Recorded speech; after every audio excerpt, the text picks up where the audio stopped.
Bonjour à tous, on se retrouve pour une nouvelle vidéo, c'est la première de cette année je crois bien. Je suis allée dans les teintes vertes. Alors c'est sûr, vous allez dire ouais les yeux verts, on s'entend que j'ai des yeux verts et ça ne vient absolument pas gâcher l'ensemble. On a différentes teintes de vert, on joue sur 2 notes et demie à peu près de vert. On reste aujourd'hui dans des fards à paupières uniquement de chez Makeup Geek. Yeah! Et pour justement casser un peu le vert pour des yeux verts, on reste dans du vert. Non, j'ai mis un crayon marron mat au niveau des yeux pour faire le liner. Ça vient comme donner un côté plus profond, un peu plus subtil au niveau du regard. Ça vient, moi je trouve que ça vient faire la différence. Que même si c'était d'aller dans le noir, l'accent va être plus sur le vert. Je trouve qu'avec le marron, on reste dans le vert, ça se complète, c'est magnifique, c'est la nature, c'est une très bonne chose. C'est évidemment quelque chose qui peut être porté, oui, par les yeux verts, mais pour des yeux foncés. Soyez contents, pour une fois, vous êtes à l'honneur. Les yeux foncés, c'est sûr que ça va les faire sortir de leur coquille. Les joues restent assez simples, simplement parce que l'emphase est sur les yeux. Les lèvres aussi sont beaucoup plus simples parce que l'emphase est sur les yeux. Tout est mis sur les yeux. Ne paniquez pas, même s'il y a plusieurs teintes de vert ou quoi que ce soit, c'est quelque chose qui est très facile à réaliser. Pas uniquement parce que je l'ai fait et que je sais le faire, mais parce que tout le monde est capable de le faire. Si vous voulez savoir comment le réaliser et l'obtenir, continuez à regarder. Une fois que la base à paupières a été appliquée sur toute la paupière, on y va avec un fard crème. J'ai pris le 24 Hours Color Tattoo de chez Maybelline dans la couleur 50 Edgy Emerald. Donc il s'agit d'un vert émeraude, comme ça le dit. On va en prendre un peu et ça va servir de base de fond. Donc on y va vraiment d'une façon légère.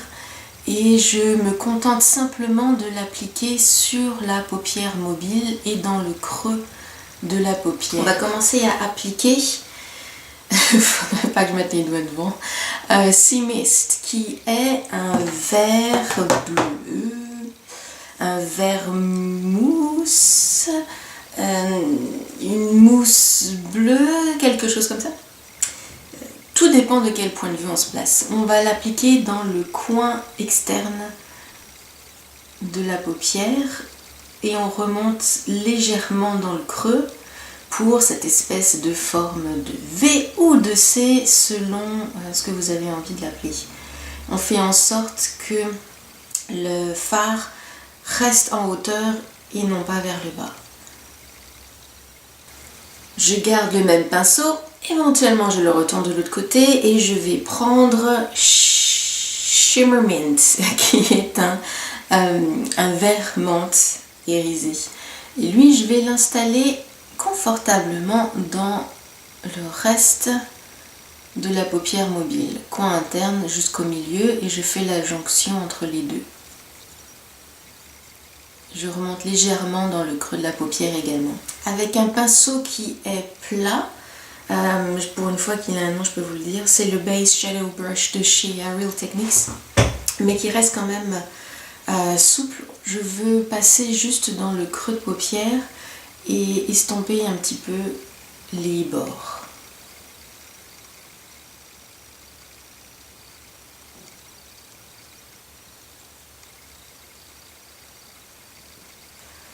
J'essuie un peu le pinceau, je le garde et je vais prendre à présent Pixie Dust, qui est un jaune moutarde. J'en prends sur le pinceau comme je l'ai laissé entendre et on va l'appliquer sur le milieu, donc sur la jonction des deux verres. Au milieu parce que c'est ce qui va apporter la touche de lumière au niveau du regard. J'appuie, je fais un petit peu des zigzags, mais c'est plus finalement appuyé qu'autre chose. J'ai essuyé le pinceau sur serviette ou mouchoir pour enlever un petit peu l'excédent et j'y retourne. Et je vais y aller avec le Ice Queen, qui est un blanc légèrement irisé, que je vais mettre sous la paupière.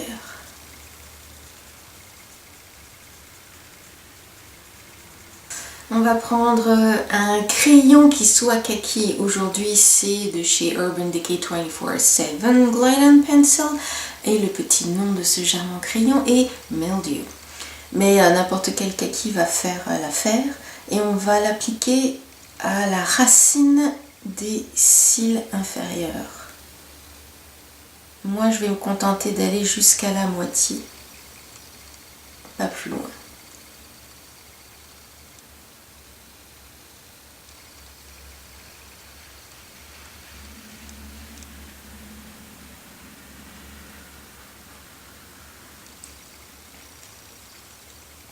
Je vais garder le même crayon que j'avais précédemment et je vais l'estomper.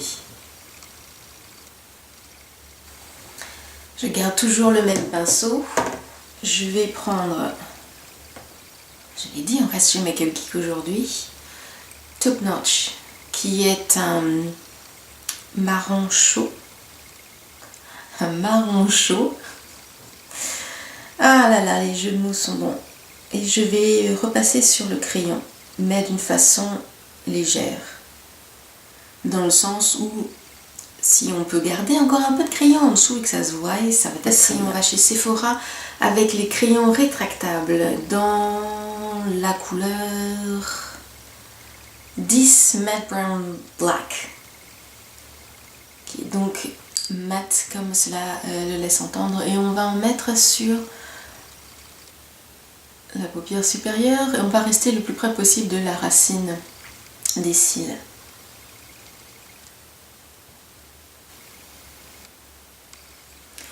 Vers le coin interne, je vais légèrement sous les cils, donc je me mets sur la paupière interne, mais en restant proche des cils. Ça me permet de vraiment compléter l'intérieur à ce qu'il n'y ait pas d'espace clair qui ne soit pas rempli, qui reste. On va brosser les sourcils et je vais appliquer Gimme Brow de chez Benefit. C'est tout simplement un fard crème avec pinceau.